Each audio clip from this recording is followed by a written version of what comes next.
हरे कृष्णा, राधे राधे। नमस्कार दोस्तों, आज मैं आपको एकादशी व्रत में सुनी जाने वाली गणेश जी की कहानी सुनाने जा रही हूँ। तो प्रेम से बोलिए गणेश भगवान जी की जय। एक छोटे से गांव में दो भाई रहते थे। दोनों की शादी हो चुकी थी। जेठानी स्वभाव से घमंडी और कठोर थी, जबकि देवरानी बहुत ही सीधी, मेहनती और सहनशील थी। घर का सारा काम देवरानी ही करती थी। सुबह जल्दी उठकर आंगन की साफ सफाई करती, खाना बनाती, पशुओं को चारा देती और सबकी सेवा करती।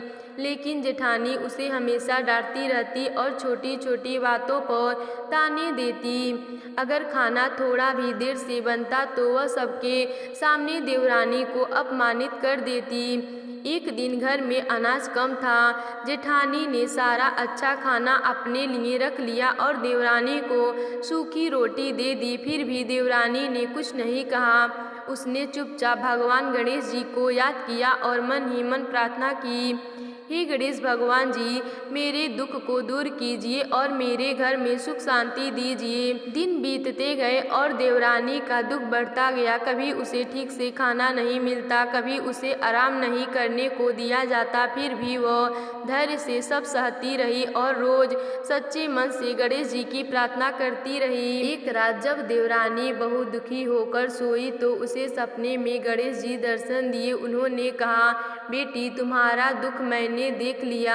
तुमने कभी किसी का बुरा नहीं किया और धैर्य से सब सहा है।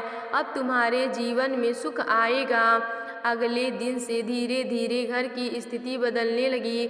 छोटे भाई का काम अच्छा चलने लगा और घर में धन आने लगे। देवरानी का सम्मान बढ़ने लगा।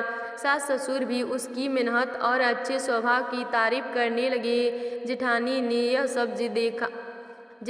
ने जब यह सब देखा तो उसे अपनी गलती का एहसास हुआ।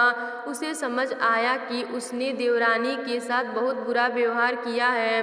वह एक दिन देवरानी के पास गई और उससे माफ़ी मांगी। देवरानी का दिल बहुत बड़ा था। उसने जेठानी को तुरंत माफ़ कर दिया। उसके बाद दोनों बहुएं मिलकर घर का काम करने लगी और घर में प्रेम से और शांति माहौल बनाकर रहने लगी। सब लोग मानने लगे कि यह सब गणेश जी की ही कृपा से हुआ है। उस दिन से पूरा परिवार श्रद्धा से गणेश जी को याद करने लगा और किसी के साथ बुरा व्यवहार नहीं किया। तो प्रेम से बोलिए गणेश जी की जय।